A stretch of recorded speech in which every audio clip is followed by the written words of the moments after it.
Good evening, and welcome to tonight's program with award-winning author and journalist Melanie Loisel. The United Jewish Federation of Tidewater and the Simon Family JCC's Lee and Bernard Jaffe Family Jewish Book Festival is pleased to be partnering with Old Dominion University's Department of World Languages and Cultures, the Canadian Association of Jewish Scholars, and the Barrett Center of Jewish Studies at the University of Ottawa to bring you this exciting series on the Canadian Jewish experience through culture and literature. My name is Dr. Peter Schulman. I'm a professor of French and International Studies at ODU. Before we begin, just a few programming notes. Tonight's event is brought to you in webinar format, so you will be muted throughout the program, and you will not be able to see the other attendees. If you have a question, please type it in the Q&A, which you can find at the bottom of your screen. We will try to address as many questions as possible with time permitting. I will be joined by Dr. Hernan Tesler-Mabé, who is actually the coordinator of the Vered Institute and also president of the Canadian Association of Jewish Scholars. So we're very grateful for him for helping bridge this wonderful collaboration and opening up the borders when we can't cross them ourselves physically. And also Carrie Stacks, who is one of our stellar French majors at ODU, for a conversation with our third speaker in the series, Melanie Loisel. Melanie Loisel, for those who don't know her, she is from Fermont, which is in the far north of Quebec. She's worked in the media field in Quebec and Canada for a dozen years. As a journalist, she traveled her country and many continents to produce a variety of reports that were broadcast mainly on Radio Canada and published in various newspapers and magazines, including Le Devoir, Commerce, Les Affaires, and Chatelaine.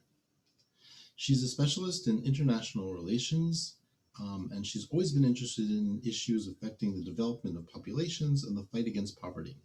She's won multiple European Union Canadian scholarships and was selected by the National Council for Canadian Arab Relations to do a one-year internship in journalism in Tunisia. She's always been curious and passionate, and we see that in her writing, actually.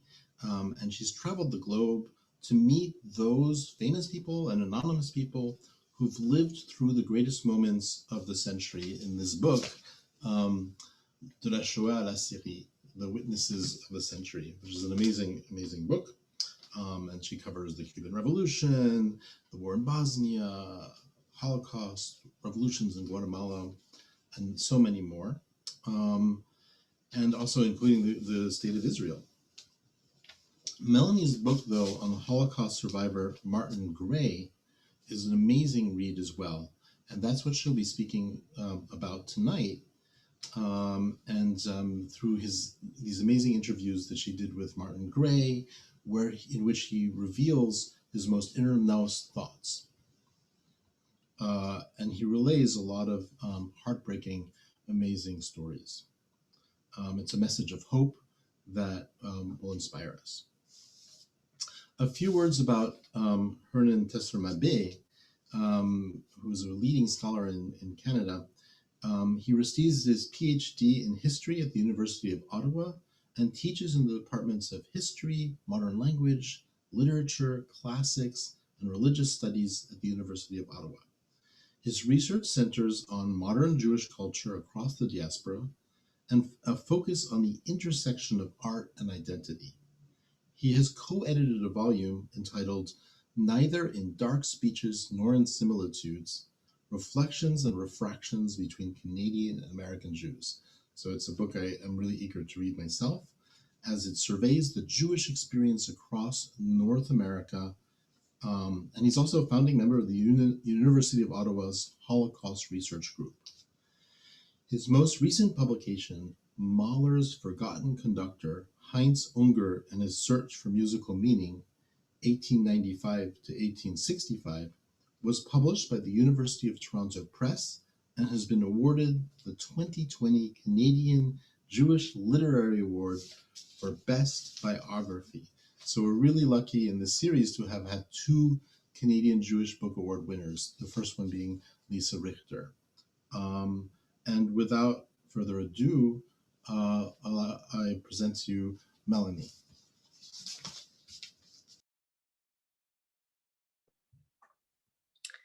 Good evening, everyone. It's a great pleasure to be with you tonight. First of all, I would like to warmly thank the Jewish Book Festival, the organizer, the sponsors, Dr. Ernan Tesle-Mabé and Dr. Peter Schumann, for this unique invitation. Tonight, I would like to share my experience with few Holocaust survivors and their testimonies in my two books. So we will present you the PowerPoint now.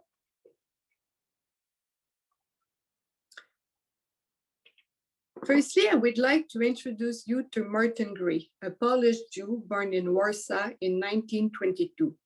Gray came to fame in 1971 with his autobiography, For Those I Loved.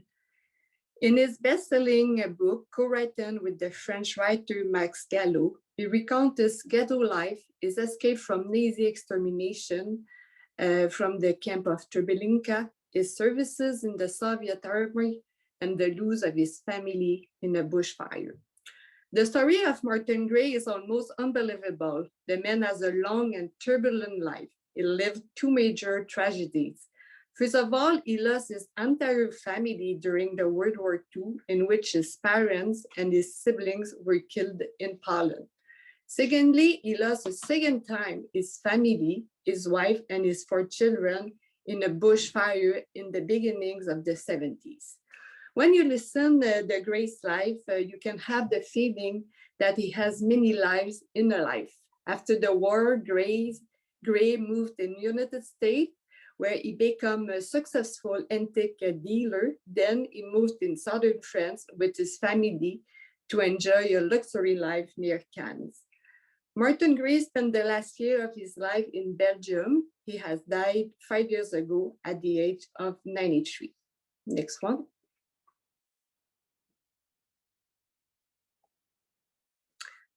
The book For Those I Loved, co-written with Max Gallo, has been written just after the second tragedy in his life.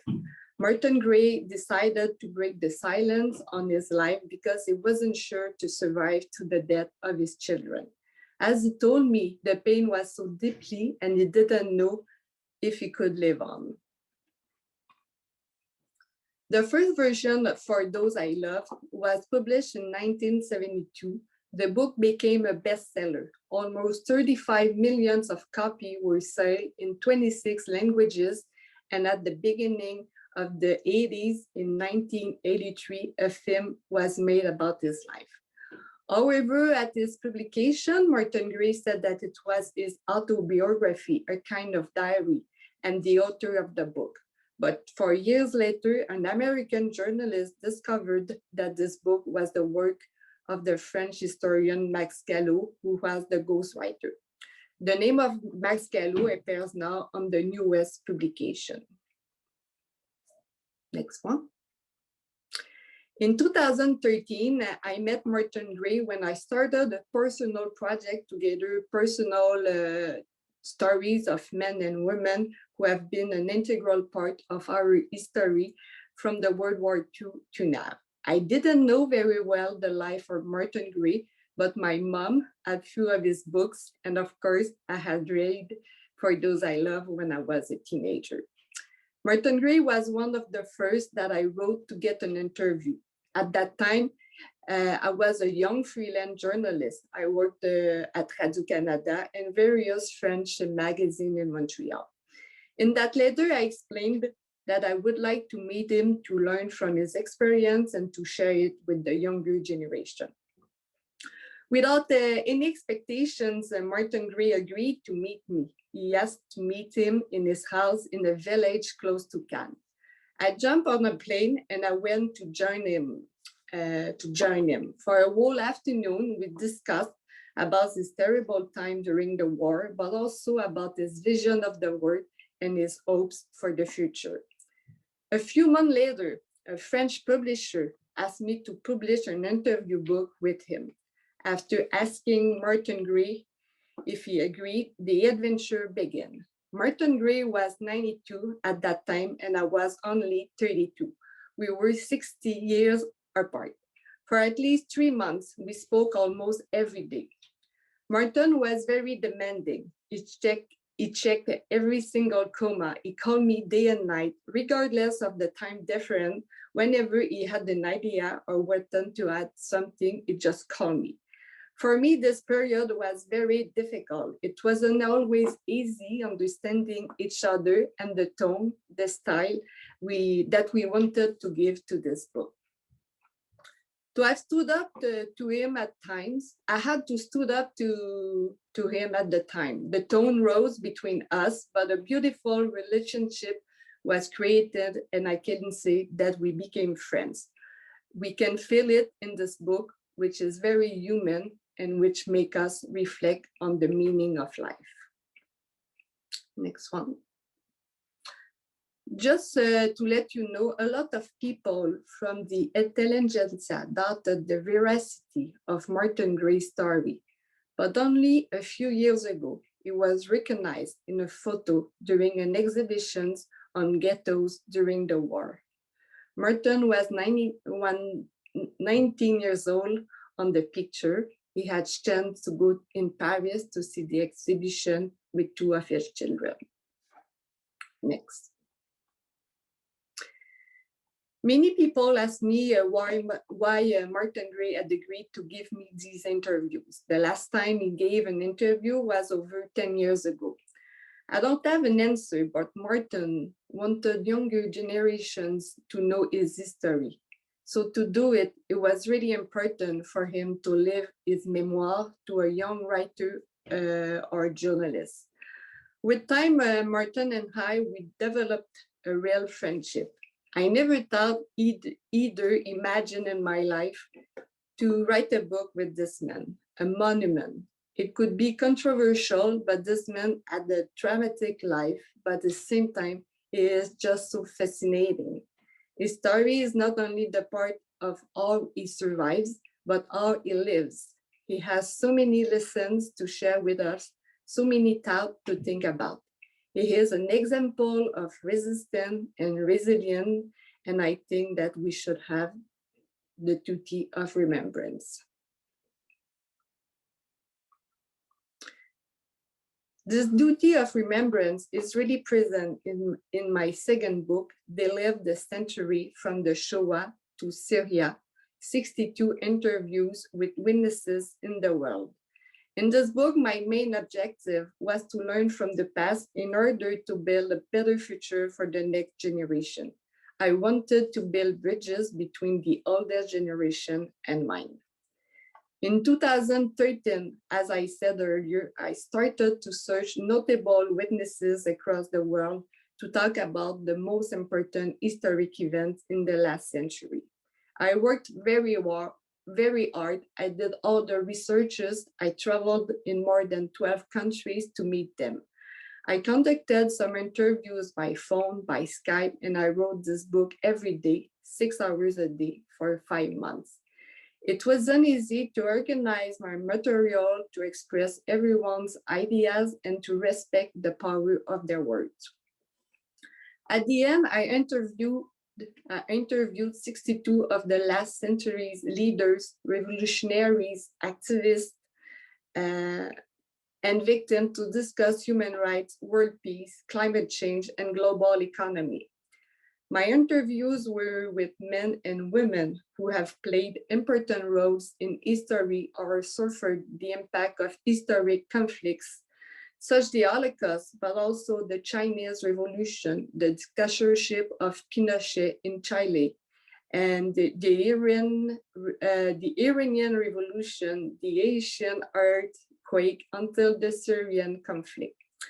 For example, I met Shimon Peres, former president of Israel, Mary Robinson, former president of Ireland, the grandson of Gandhi, the translator of Mao Zedong, the lawyer of Martin Luther King, or the Napalm Girl, the little girl burned during the Vietnam War. At the beginning, everyone said it would be impossible to join all of them, but I had this strong feeling and I know that it could be possible. So I just knocked on doors and it has been possible, probably because I promised them to ask just 3 questions. What lessons have they learned from the past? What are the world's biggest challenges? What messages would they like to deliver to the younger generation? Well, that's why they probably all agreed to give me an interview. It was so important to share their experience while it was time and not to forget their struggles, their sufferings, but also their victory. Next one. Among all the witnesses, I would like to introduce you to some of the survivors whose testimony are in my book. The first one is CHIL Henry ELBERG. He's an Holocaust survivor. CHIL passes through a different labor camps in Germany and Poland. On September 1942, he was transferred to Auschwitz. His parents were arrested in 1943 and were gassed. At the liberation, CHIL was the only survivor of the 11th block in Auschwitz-Birkenau. He was ill and he moved in Belgium. In 2014, CHIL published his whole story in A Piece of Bread in My Head, from Bushwell to Auschwitz, survivor of 12 Nazi concentration and extermination camps. CHIL is dead in 2014 before the release of the book. The second one. The second one that I met is Henry Kishna, another Holocaust survivor. Kishka was the only member of his family to have survived the deportation. Kishka spent 1150 days, almost 1150 days in different extermination and death camps. Few days before the liberation, he was in Auschwitz and was forced to do the death marches. In the 80s, Kishka began speaking of the importance of the memory. He gave over 550 testimonies about his survival. He accompanied 44 times students' classes at Auschwitz. In 2005, Kishka published his autobiography, A Teenage Life Lost in the Night of the Camps. Henri Kishka died last April 2020 at the age of 44, at the age of 94, well, as a result of COVID-19. Well, Michel Kishka is the son of Henry and a famous cartoonist in Israel and a member of Cartooning for Peace. His friend and the French cartoonist Plantou made this cartoon in memory of Henri Kishka. The next witnesses has a fascinating life. ADOLFO KAMINSKI is a former member of the French resistance, specializing in the forgery of identity documents. During World War II, he was deported to Drancy, but he found a way to escape. Then Kaminski started to forge papers that saved the lives of more than 40,000 Jews. In the interview, Kaminski explained that he stayed awake for 2 nights straight. For him, it was a simple calculation. In 1 hour, he could make 30 blank documents. If he slept for an hour, 30 people could die. His daughter wrote his biography, Adolfo Kaminski, A Forger's Life. Kaminski is still alive. A short movie has been made recently on him. I invite you to look online. You won't regret. Very quickly, on my way, I met a lot of resistance and survivors that I never expected to meet them. Unfortunately, I don't have enough time to talk about all of them, but I would like to invite you to read their stories. The first one is the story of Serge KLARSFELD. Everybody knows him and his wife Betty as the Nazi hunters. This couple devoted their lives to suing the Nazis. You can discover their mission and their commitment in the book For Justice. My last proposal is the story of Angela OROSZ, who lives in Montreal. Angela is one of only 2 babies to be born in Auschwitz 2 days before the liberation. Due to the malnutrition and medical experimentations on her mother gave birth to Angela who weighed 2.5 pounds. Now Angela is one of the voice of those children who did not survive the concentration camps. Angela doesn't write a book, but she gave a beautiful interview from the Montreal Memorial Foundation. You can easily find it on YouTube. Before to conclude, I would like to tell you that now my books were deposited at the Yad Vashem Library in Israel. It was an important moment in my life. I know that their stories will never go away. And in all humility, I can say that I have done my duty of remembrance. At the end, my experience with the survivors, of course, changed my life, my vision, and my commitment in the world. When I see this exceptional picture, taken when I met Martin Gray, CHIL ELBERG, and Henri Kishka in a cafe in Brussels, it gives me force and courage to continue to keep alive their memories. The men and women that I met wanted only one thing. It was that the battle that they fought serve as a lesson and that they will not be forgotten. They hope that the future generations will continue to fight for freedom, their rights, and their dignity. Thank you, Melanie.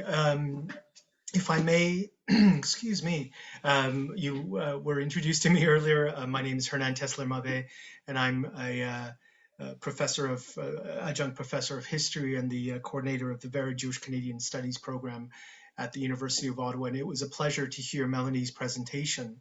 And we're going to have a discussion now where myself and Carrie Stacks we'll ask a few questions. We'll have a short conversation. And then we'll move back to Professor Schulman, who'll lead the next segment. So, Carrie, I think you had a couple of questions that you wanted to ask Melanie, if you might, at this point. Yes. So, hi, I'm Carrie Stacks. I'm a student here at ODU in Norfolk, Virginia, and Dr. Schulman invited me to this presentation.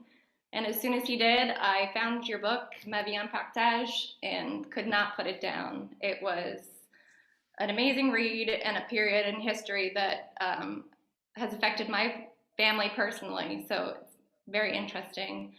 My first question for you is that Martin wrote as if it was his duty and a kind of spiritual practice, and I know you touched on it a little bit, but what motivates your writing and research?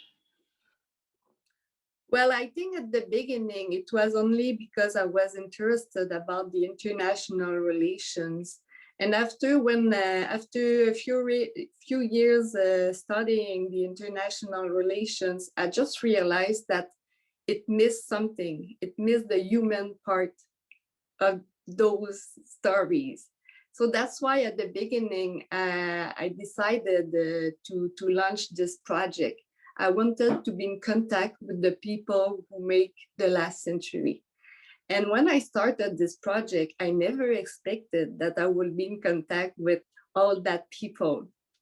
And Martin Gray, as I said at the beginning, I didn't know him very well, but I know that this man had an unbelievable story. And when I met him the first time, it was really, I had an impressive feeling when I met him. It's really, this guy is really a monument. When you see him, you have the feeling that his roots are really in the rock. He was stand up, he was in shape, and he was just there to share his story. And it was a pleasure for him to be sure that his voice will be heard and will never be and that their story will won't disappear with him. This is the first part. So, and with time, when I continue my research and I've been in contact with him, I realized that it was really important to continue this project till the end. I felt that I have, of course, a duty of remembrance, but also that it was important to hear his thoughts, because Martin Gray, of course, is famous for his book For Those I Love, but he wrote many books, like a dozen books after this success of the first one, about how he lives, but also about how to love, how to resist, how to be with people, how to stay alive, how to stand up. And in all his books, he has a lot of really important messages about life and love, and also about freedom, because for him, freedom was a part of his struggle, of his battle. So I think that is why it was important for me to continue my work with him, and I discovered very a brilliant man, and also a one of the stronger men than the strongest men that I've met. Sorry, but the stress sometimes I'm not completely fluent. So yeah, this is why I did it. Now the question. Carrie, did you want to ask your second question, or was there a sort of a further development? I want to sort of have this be a more open discussion as well. I've got probably somewhere between 3 and 1 million questions, but I sort of hope that maybe Carrie can, I know that we've been discussing the projects that you've been doing before, so maybe Carrie can ask her second question, then I'll sort of build out of what she says into my own questions. So Carrie, if you can, if not, what I'll do is I'll sort of maybe in the meantime sort of think about maybe ask the questions that I'm trying to work through as I listen to your work. Is this sort of, well, there's a couple of strands, but one of them is really this tension between Martin Gray as a Holocaust survivor and also about his engagement with humanity more generally. And when you read For Those I Loved, and in the interviews, it seems like there's a tension there, that there is a sort of a tension to try to understand whether he is writing for us to understand the Holocaust or for us to understand the humanity more generally. And I wonder if you could speak to that, Melanie. I think it was both. If Martin Gray has decided to share his story, it was really to give us opportunity to know more about this historic event. And at the beginning of the 70s, only few Holocaust survivors were ready to talk about their experience, because it was a really painful experience, and they kept it for them. But at the same time, Martin really wanted to talk about not only what he lived, but also what he learned from this experience, and it's something else. When you talk about the fact that he was in Treblinka and was the condition in that time, or when he was in the Warsaw ghetto, it was really difficult, and he has to struggle every day to find food for his family. And also he has another thing, he has a really strong relation with his father. And before his father passed away, her father asked him to continue to talk about him, to talk about what happens during their lives.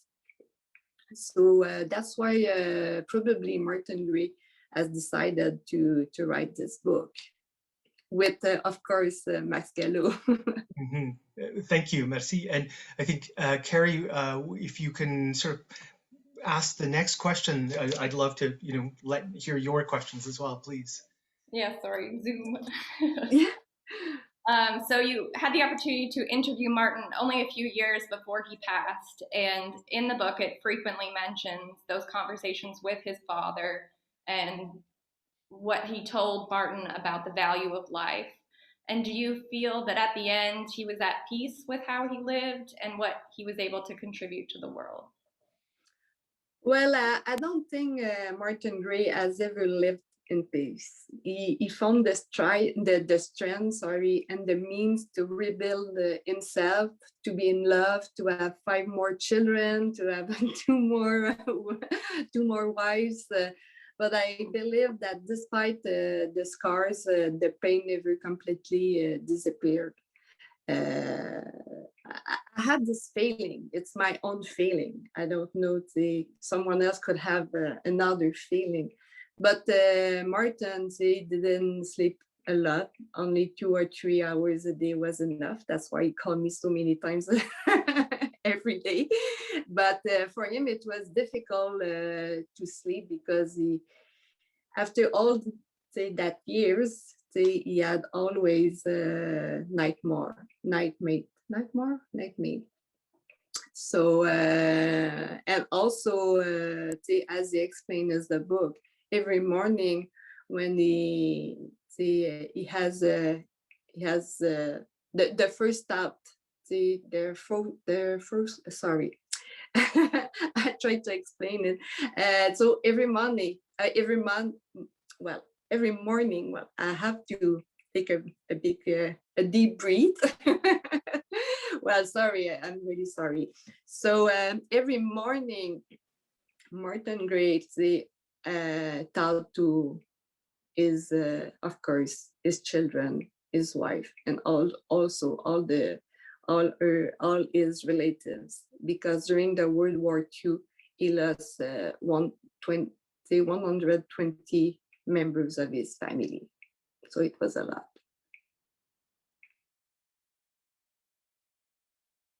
Thank you very much. And this is sort of, again, I mean, returning to this same tension in some respects, and building off of Carrie's question here, is this, this idea that Martin Gray is sort of trying to both situate the Holocaust testimony that he has and must testify to that in this sort of broader framework, right? That for him, I think, is instrumental. It's absolutely vital. But if I can sort of situate this and keep this in our in the frame of Holocaust testimony, because you mentioned on a number of occasions, and the word that you used was unbelievable. That his story is, in some respects, I just recently read the full book, and in my mind, it is cinematic, which is not surprising given that it turns into a movie. But you say that it's all, that it's virtually unbelievable, some of the things that he experiences, and that some have therefore criticized the work as more a work of fiction than a Holocaust testimony. How do you feel about this? How do you fall on the idea, on the spectrum of how believable this is, and whether it matters if we believe all of his words? Mm-hmm. I think when Max Gallo wrote this book, he thoroughly exaggerated the story. He added details, more emotion, more dramatic fact. because the story is like an epic, like a superhero book. So it's really different. When I read a lot of testimonies of Holocaust survivors, I talk about the book of CHIL and Henri Kishka, and this is completely different than for those I love, because Max Gallo is a real writer, is an historian, and he knows the meaning of each words. So it was written like a novel with a lot of emotion, and yeah, so that's why a lot of people, they said that it wasn't true what Martin Gray talk about in his book. But at the same time, with the time, Martin Gray admitted having confusing some places, dates, and that Max Gallo has recomposed his story. So this is to make it something readable. Gallo did not change, I think so, the truth, except probably the orders of the words. So how I imagine it, Martin Gray, they told him his story. He record or he took notes during their conversation, and at the end, Max Gallo, they took all this information and just wrote the book. And so this is his life. Everything for me is true. Whether if we talk about the Warsaw Ghetto, Martin Gray was there. We have a proof now, we have a photo of him inside the ghetto. I have no doubt that it was in Warsaw Ghetto that he went to Treblinka in the Soviet army. But of course, all the detail, we can doubt a little bit about it, because it's probably to make something more attractive. Yeah, and that is sort of, you know, the essence of it, this sort of boundary between testimony and storytelling, right? Mm-hmm. And I think we should probably make sure that we situate this, as you pointed out, Melanie, in its historical context, in a time when Holocaust survivors were less forthcoming with their stories, where it was, you know, we sort of begin by talking about how the 1960s begins the idea of testimony in the wake of the Eichmann trial, and this is certainly true, but there's still a tension, an evolution in terms of how the work is written, and this is perhaps a sort of an intermediate step towards the testimonies that we capture now. I also, if I may, wanted to ask a couple of questions about you and your sort of more recent work, and how you situate yourself. The first thing that I need to ask, I'm compelled to ask, is why, if you came from a smaller community in Quebec where there were no, you know, there wasn't a large Jewish community, what sort of compelled you to start writing about, you know, speaking to Holocaust survivors, to sort of profess with alongside them? If you could speak to that, that would be wonderful. Well, it's a long story, but to make a long story short, when I was in my hometown, I never been in contact with this story. I never read something about the World War II, about the Holocaust when I was a teenager. But when I was at the university, I started, of course, to read more about the history. I was very fascinated about the international relation. And of course, when you read about it, you have to read about the World War II, because a lot of things changed after this war. And it was the modern also history. So for me, it was really important to know more about what's going on in that time. And that's why I've decided to search more about the human behind the history. And when I have started this project, of course, it was obvious for me to find an Holocaust survivor, at least one. And Martin Gray was the first one. But after, say, I went with him in Belgium, and I met CHIL ELBERG, and I met Henri Kishka in a cafe. It was just by chance. Just they were there, all of them, they were there. And I had a really great time with them. Say, I sat, we had the coffee together. And after, I just kept a relation with all of them. And well, see, it was the first step in this world for me, but it was also, see, the beginning of something else. And I never expected that my work will be, see, a part of my work will be, see, focused about, see, the Holocaust survivors.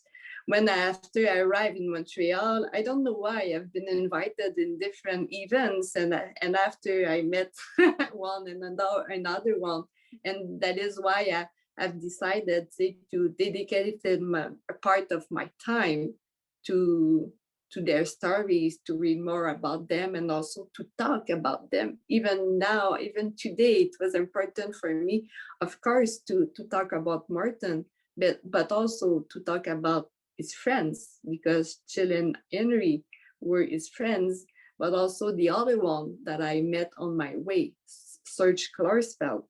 It's an amazing man with his wife. They devoted to their life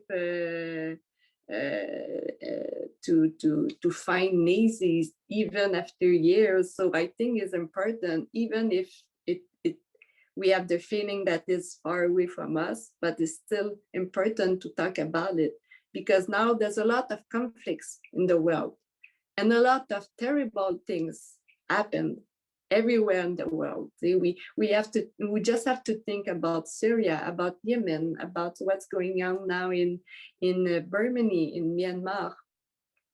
I can give you so many examples about the wrong thing in the world.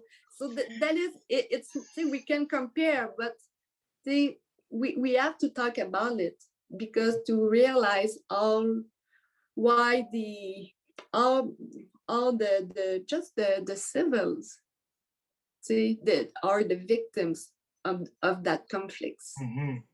I thank you very much, Melanie. And I'd like to remind those that are here, participants, that if they want to ask a question, to please put it into the Q&A tab at the bottom, and then we'll try to answer those. And I know Dr. Schulman, Peter will probably have a few questions as well. As we bridge back to Peter, I wonder if somebody would like to sort of talk about, because you haven't had a chance to talk about your newer project really, and how you go about those interviews. So maybe what we'll do is we'll throw it back to Peter, and he'll moderate the questions and answers that people generate, and then if not, I'll jump back in and ask my last question.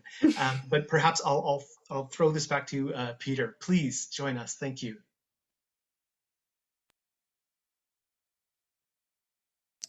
Thank you so much. I loved your conversation. I don't want to interrupt it at all, and so I hope you'll get a chance to add your question, Hernan and Carrie, both of you. It was very stimulating, so keep it up. So yeah, I would riff off of Hernan's question about your projects now, and how these very emotional encounters that you had with trauma and revolutions affect your work now and your projects now. Well, the next step will be probably to continue my work, but I try to find another way to talk about it, because now with the new technologies, it's difficult to just to give conference or to read or to propose books to read. We have to find a way how we can reach the younger generation and talk about what they lived in the past. because if I think to my book, They Lived a Century, in this book, there's a lot of good lessons, and we could learn, see, from them, to be able to resolve the current conflicts, because now we have a lot of challenges. We just have to talk about the global warming, about the global economy, also about of course, there's a lot of conflicts in the world. There's also kind of dictatorships in the world.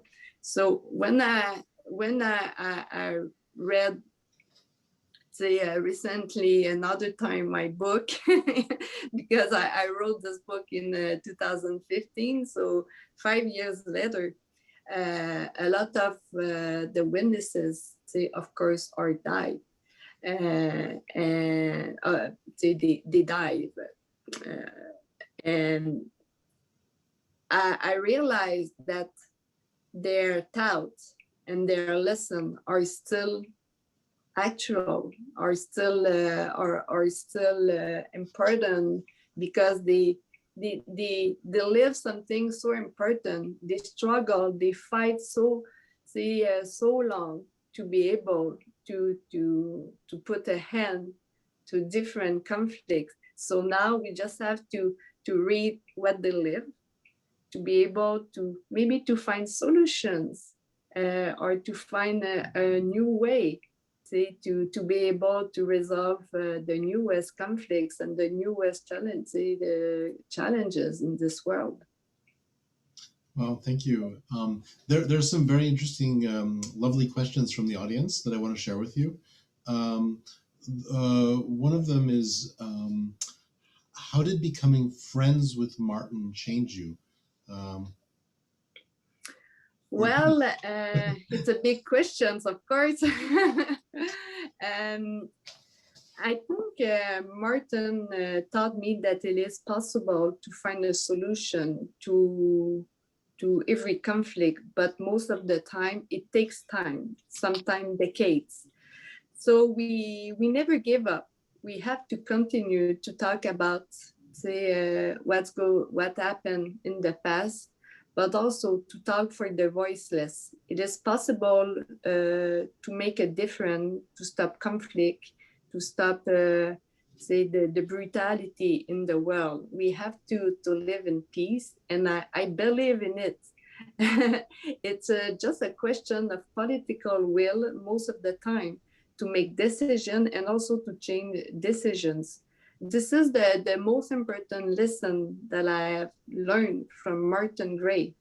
Of course, he also taught me about, the power inside of me, and also the force that I have, and that it could be that is possible to share, and also to exploit, to export this force, to be able to build something positive in this world.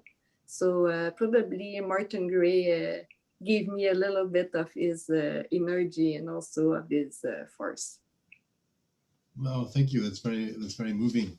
Another question from the audience is a question that one could ask based on the volume of all the people that you interviewed, the trauma and the wars and the revolutions.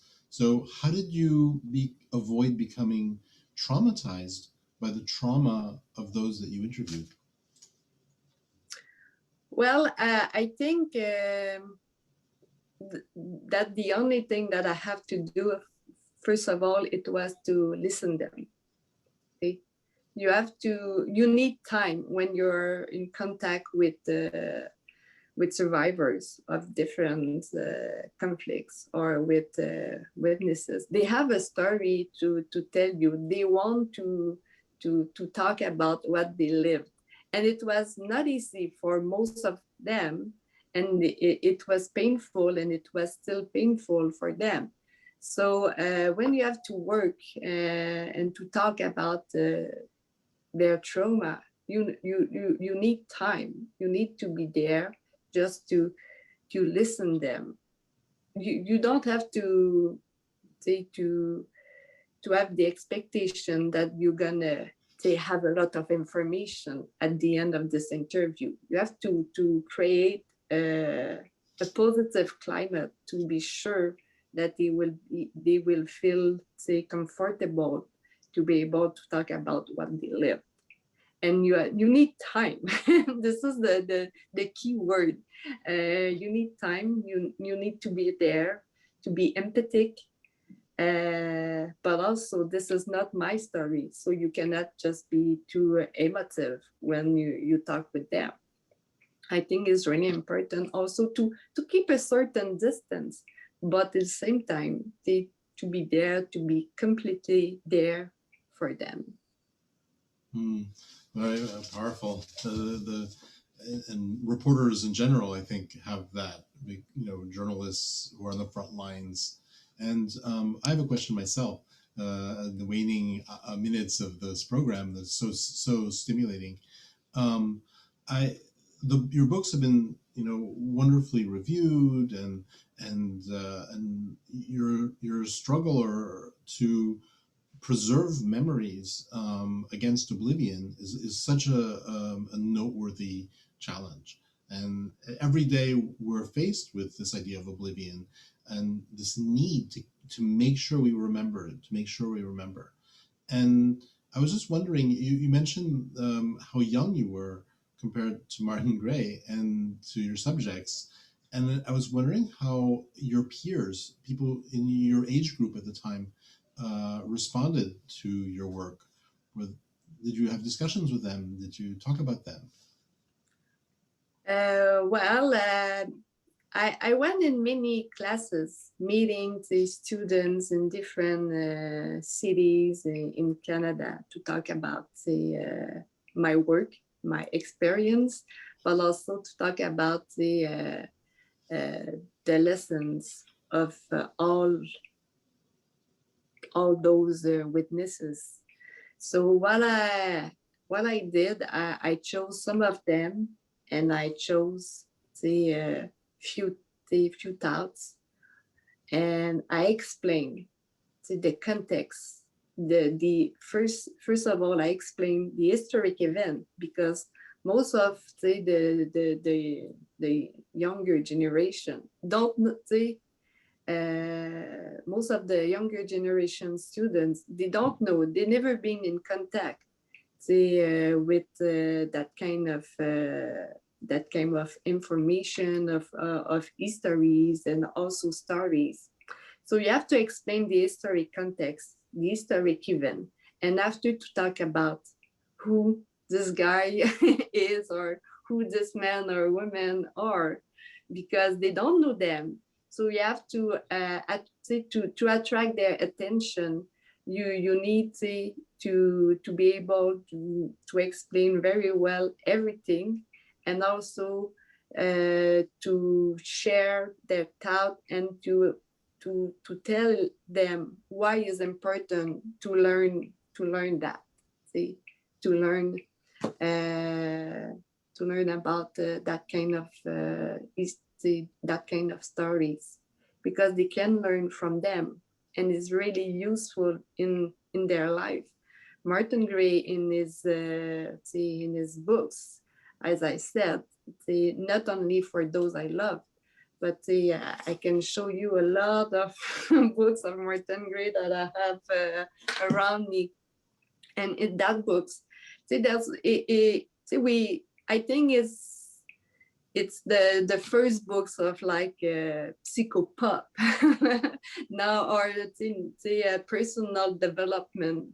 Now is very popular. A lot of people search about it, have coach just to share their experience, and to know how to live, how to be in contact with themselves, how to trust themselves, to have more confidence in themselves. So this is what Martin Gray tried to share all his life. It's not only about war, but it's only about life. See, in a life, you can have a lot of dramatic events, you can live tragedies, but also you're gonna live positive events because you have friends around you, you have a family, you have, say, a museum, cinema, play. There's so many things, and at that kind of, say, way, you can have positive moments. And this is important to remember them. That is important, say, to read what their elders learned.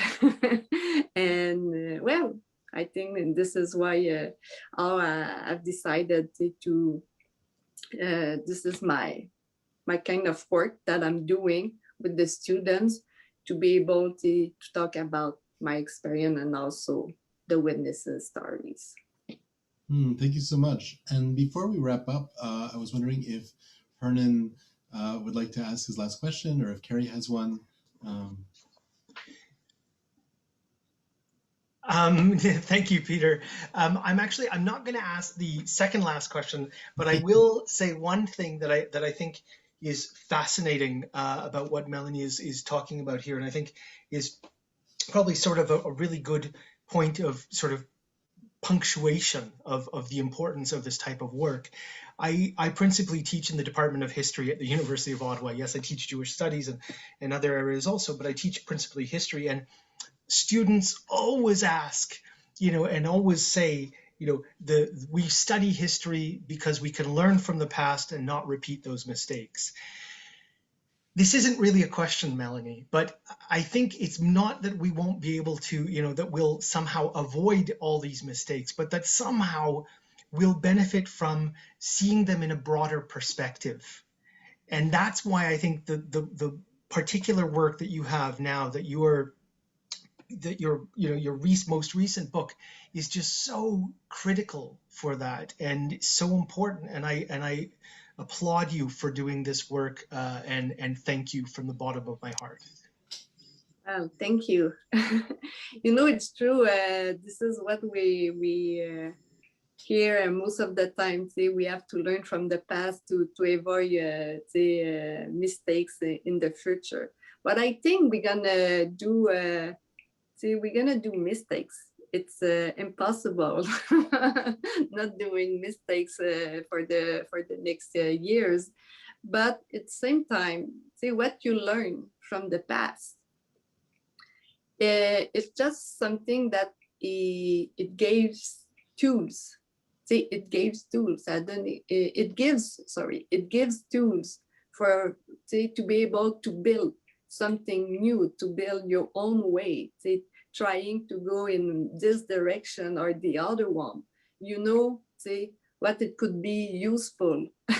It's not like, well, we're gonna copy, see, what they try to do. But no, for most of the time it didn't work.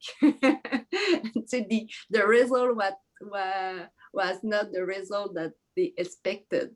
See, each revolution, see, the end was, see, not really the end that they expected. Most of the time is worse than it was at the beginning. But we can talk a lot about it. It's another topic, but when you read about it, you can find tools. And this is for me the most important message that you can learn from them.